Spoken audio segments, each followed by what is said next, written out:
Some claim that the age of a true gentleman is far behind us, but here at 284 Media, we disagree.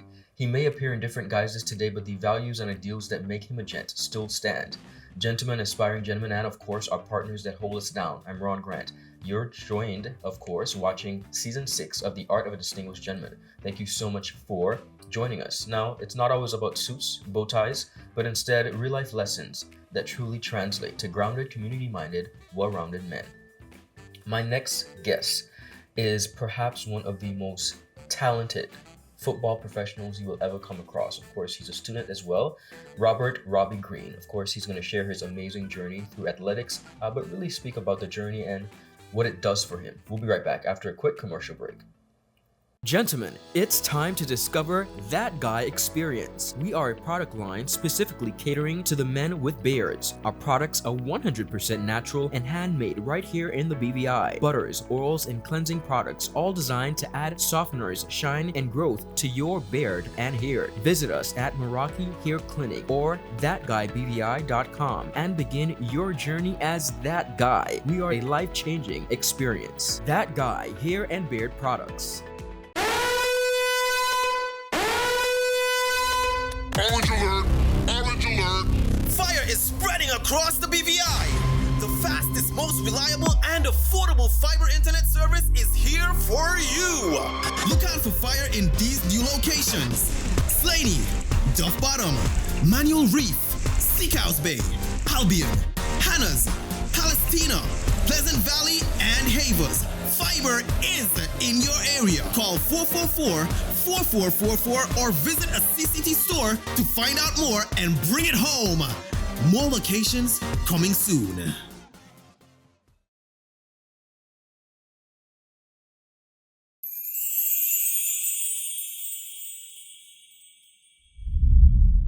Welcome back, everyone, and thank you so much for sticking with us. As promised, we are joined by the man himself, Robbie, an amazing, talented football player. Thank you so much for taking time out of your busy schedule and for being a guest. No problem. Thanks for having me. You're welcome. As I mentioned, footballer. That is what most persons would know you for, but you're also a student. I want to start there. Tell us about what you're up to right now as it pertains to academics. So right now, I'm working on my second bachelor's degree in sports management at Towson University. I just figured I needed a change to go more like corporate side of sports, and I just chose that route. Before I was in the science route, studying sports performance analysis and science. And I just wanted to get more into the corporate side of stuff, so that made me choose sport management. Understood. Now, speaking of sports, how did you get into football? Well, athletics was always around in my family. My cousins, Deanna Watley, Yes, Brittany of Watley. course. So it's basically in my blood. At the age of 3, I got into football, and my dad just took me around to the local camps and stuff. And ever since then, football stuck. But during that time as well, I also played basketball, softball, did a little bit of track, but football just stuck with me. Understood. So definitely a career and a life of athletics varying, but as you mentioned, football stuck with you. Yeah. There are a lot of misconceptions, of course. I don't think persons understand what it really entails in being an athlete. And by that I mean, we watch you, we see the performance, we see the success. What is it like behind the scenes? What is your process of preparing for a game? And not only that, but just throughout your life, staying fit. What is that process like for you? I mean, the process is really is full of ups and downs, I must say. But when it comes to like game days and stuff like that, like when I'm playing for the BVI, because that's one of the most biggest occasions for an athlete playing for your country. I tend to just, 24 to probably 72 hours before, it really starts to sit in that like the occasion is coming, like it's time to like give your all and stuff like that. So normally it's just making sure there's no stress in my body, nothing in my mind. It's just clear, thinking about the game.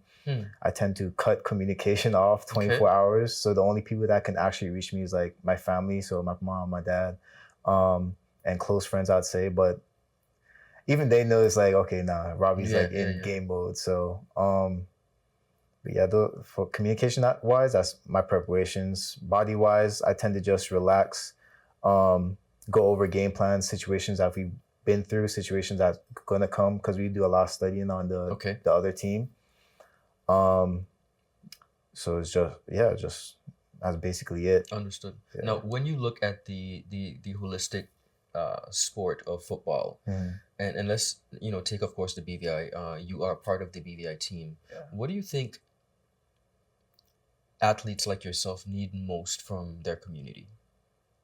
I think the number one thing we just ask for is just support. I think the feeling that you get when your Mhm. whole country is behind you is just electric, and it just makes you like want to give more, even if you have nothing left in your tank. So like, say it's like 90th minute, and there's like 10 minutes add on to the game. Like after all the running for 90 minutes, like your body wants to shut down, but the fact like the support from the crowd Mhm. and everything, like it just gives you more energy, you know. So like, for me personally, it's just support, just hearing the crowd just push you on, and just like scare the opponents. Gotcha. You know, so I would say that definitely.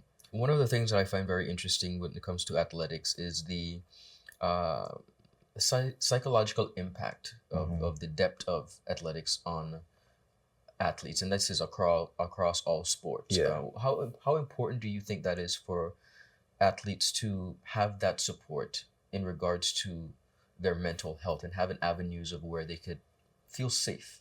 Yeah, well, I've actually been through a lot when it comes like sports wise with mental health, Okay. because there was a season back in 2019, I would say. I was playing semi-professional in England, and had a great first season. Second season came around, I was ready. Mhm. You know, I didn't even have a break in the summer.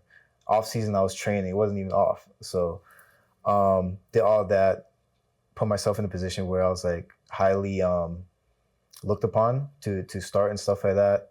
And then there also other clubs came to watch me as well. And next thing you know, I end up having a serious injury in a warm up, Mm-hmm. broke my foot, my fifth metatarsal. And so I was out for 6 months. I tried rushing back because like, well, these clubs are like looking at me Mhm. like this probably my only shot at really going up a next level. Rush back, broke again. Wow. So I had to sit out for another 6 months, and then I broke it again. So I broke it 3 times in total. And the third time it was like, okay, let's just take a longer break, get my mind right, get my body right, let it heal properly and stuff like that. So actually after the third time, I came back home so I could do my therapy here, Understood. and as well just be amongst my family, because like at that time when I was injured, I was isolating myself, because I was like, wow, I didn't know what else to Mhm. do. Like this is all I know. And so yeah, I went through a lot of ups and downs during that time. Need that time off, need to be around family, friends, just so my mind is not on it. And yeah, then now I'm back. You're back. Feeling better How and did you everything. work through that mental health aspect of isolation and perhaps, I'm sure, being extremely disappointed? Yeah, no, I definitely was disappointed, but at the end of the day, I had to look on the bright side and say, well, at least it's something I didn't need surgery for. At least it's something I just need to take some more time out to just relax.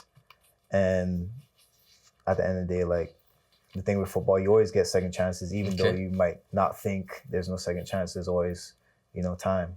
One of the things that I really appreciate about you outside of your athletics and your hard work is you seem to have a great relationship with both parents, Yeah. but particularly your dad.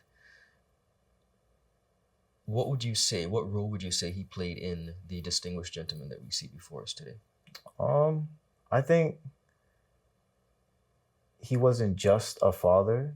He was more as like a best friend. So we had like, it wasn't just like a father-son relationship. It was more like both of these guys were friends, were open with each Mhm. other. Like even both my parents, I'm very open with.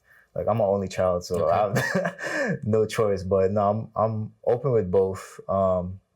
Especially my dad. He taught me a lot, how to carry myself, how to dress, how to think about things. especially when it comes to business and stuff like that. He was very he's a very pivotal person in my life. Outside of your dad, is there anyone that you perhaps take bits and pieces of them for inspiration or support? I would definitely say my cousin Steven.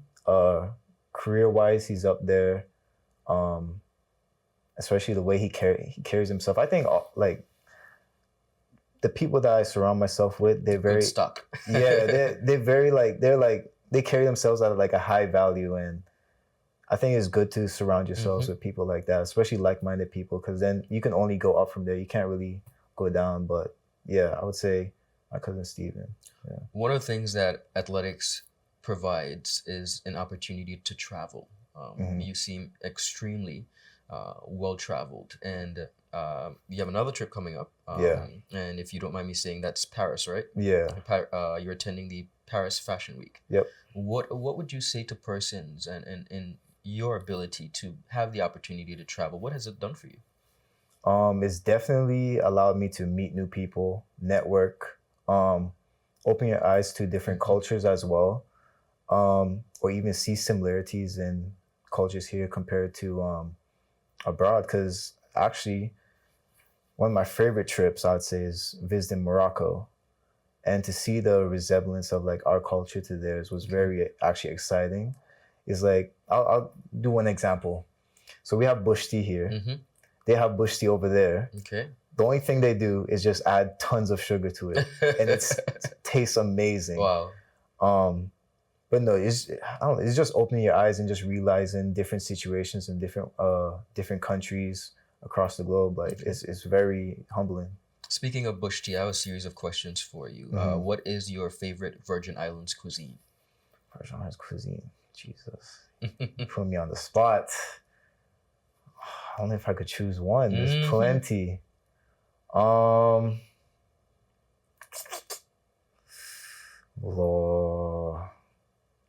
Let's just go with the basic saltfish, you know. Okay. Yeah, I'll do that Sunday morning. What is your favorite Virgin Islands drink? It could be alcoholic or non-alcoholic. Virgin Islands drink. I'll go with VI Gin. Okay, good. That's a good one. It's a good choice. Yeah. Do you have a favorite sister island? Sister island, I would have to say I'll go with Virgin Gorda. Okay, I'll go with good Virgin choice. Gorda. I've been there a lot of times. My final question as it pertains to the Virgin Islands, if you could take one person from Virgin Islands yesteryear who's no longer with us, who would that be and why? And it could be personally or professionally. I'd have to say my cousin Tricio Phillips. Okay, excellent choice. Excellent choice. Yeah. When you look at the BVI in our present state, is there anything, Robbie, that concerns you or keeps you up? Is there anything that you wish we could possibly get a handle on? I think it's just like the financial struggles everybody has. I think we can definitely do better there. That's a big topic, but I mean, I think there we can start to like look and see why certain people are struggling and try to help them as well. Me and my mother, we actually have an organization called Win BVI. Yes, of course. Who looks after women in need. So I think from organizations like that as well to help people like through their struggles and try to get them back on their feet. I feel like as a whole nation, we should be doing that anyways and not trying to, set each other up or something like that. Just try to build and progress in life. I love that you're doing Win BVI with your mom. Of course, it is her baby, but it is a remarkable organization that, like you mentioned, gives back. What is it like working with her for that nonprofit? I think, especially from a man's perspective, is like it's very interesting to see what struggles people go through, especially the certain circumstances. Like some of the cases are just very I don't know, shocking, but I mean, I thank God me, my mom, and the other people that are in the organization as well are in a position to help them give them a second chance, give them a new start, you know, because sometimes people feel like once they're in a bad position, they Mhm. can't get out of it. So I'm just very happy that we can give them an out, I would say, to get them back to like a normal life in a better Beautiful. position. Well, I'd like to Yeah. take this opportunity to congratulate you and your mom on the Win BVI organization. It definitely has become a staple, but most importantly, a lot of impact and influence Yes. and giving back to the persons most in need. So kudos to Yeah. you for supporting her and working with her on that initiative. Thank you. We are going to take a quick commercial break and we'll be right back after a word from our sponsors.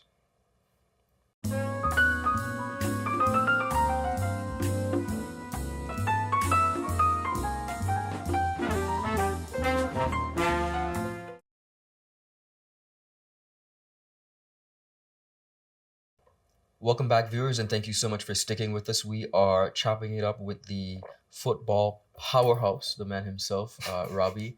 Robbie, I want to talk about a little bit of the various teams that you played for. Okay. Tell me a little bit about that. All right. So, well, when I was here, played for, well, it's Ball Stars FC. They don't really exist like that no more. But started out here.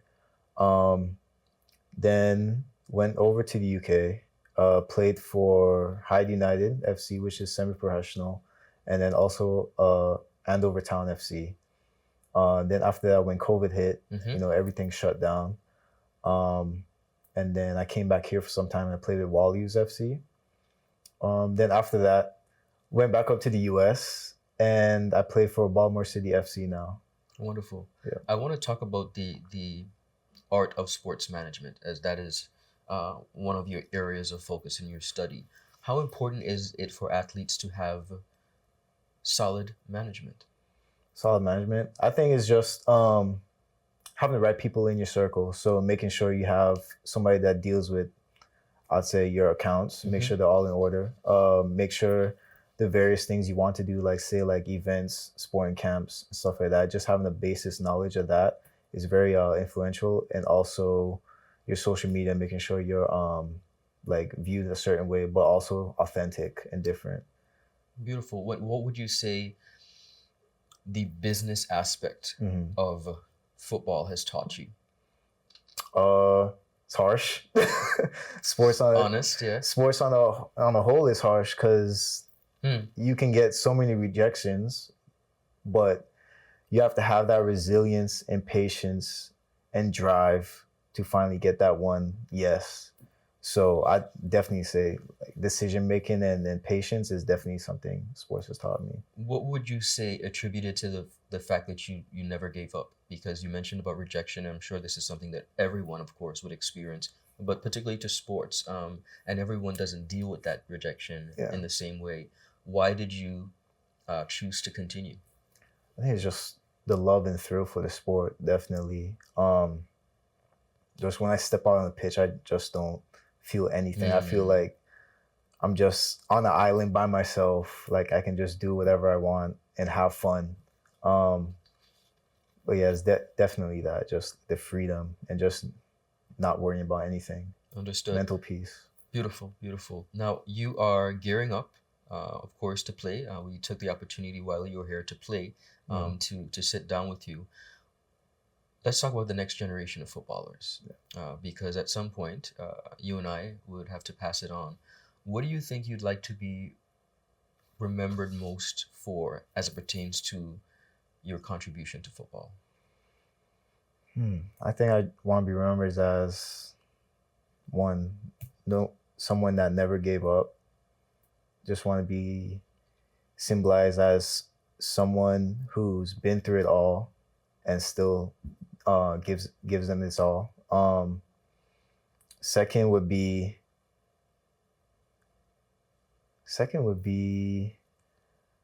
I'll say a community giver, because I like to give back, especially to the younger kids as well. Even when like we're here for the camps and stuff, I always like to see their face. I like to see them smiling, especially when we're playing in front of them. I just want to have like a positive image and impact on them, even, you know, if it's just them seeing me play. But Beautiful. Well, one of the definitely. things that I appreciate about your journey is exactly that you give back. And I don't think persons understand how important social responsibility is in, Yeah. in passing it on, Yeah. whatever it is, whatever industry you're in. So kudos to you. You are a lover of football, but you also a very, very dapper dresser. Anyone that's on your IG knows that you pay attention to detail Thank you. when it comes to your style. Where did that love for style and clothing and putting pieces together come from? Not gonna lie, it came from my good friend Terrence. Okay. So like Cool. when we were young, when we were teenagers in high school, like I think we're both in the school band, so that's how we really got close. And then after that, he just started. It's just started by him showing me like Jordan 1s and stuff like that. And then afterwards, it just got onto pants, to clothes, and then how can we look different from everybody else like on the island. So after that, I just created like a unique eye for like different fabrics, different styles of clothing. How did I want to look for certain nights? You know, sometimes say like an all white event, you know, some people just wear like the basic like button down and linen pants, but maybe you could like twist it up a bit, you know? So I always look for a different angle when it comes to fashion. Can we expect anything from you Definitely. on the fashion side? Definitely. Awesome. So when you are able to speak about it, Yeah. please let us know. Working on All it. right. Okay. Excellent. Now, the art of a distinguished gentleman is all about passing it forward. What would you say to anyone who's looking, young men who are watching, and they may or may not be interested in football particularly, but athletics? What advice would you give to them in elevating and evolving through life? I would say don't be scared to try different things. Definitely dabble in things that may interest you. You don't have to always just stick to one thing, because most of the skills you gain from several things can also go into another several thing, you know? So definitely say don't be scared to take risks. Don't be scared to try new things. And, you know, just don't give up, Beautiful. I'll say. Yeah. Well, I want to take this opportunity to commend you on being your authentic self, but sharing that with us through sports and your love and appreciation for sports. In addition to that, again, congratulations on the partnership of Win BVI with your mom. Thank We you. see you, we appreciate you, and we commend you for being one of the best and brightest of our generation in the British Virgin Islands. Keep doing the damn thing, and much success to you. Thank you very much. Appreciate it. Viewers, you heard it here on The Art of a Distinguished Gentleman with the man himself, Robbie Green, of course, our local footballer who is making immense strides all across the world, not only in his studies, but with football. We want to take an opportunity to thank you so much for joining us for this episode. We'll see you next week. Bye-bye.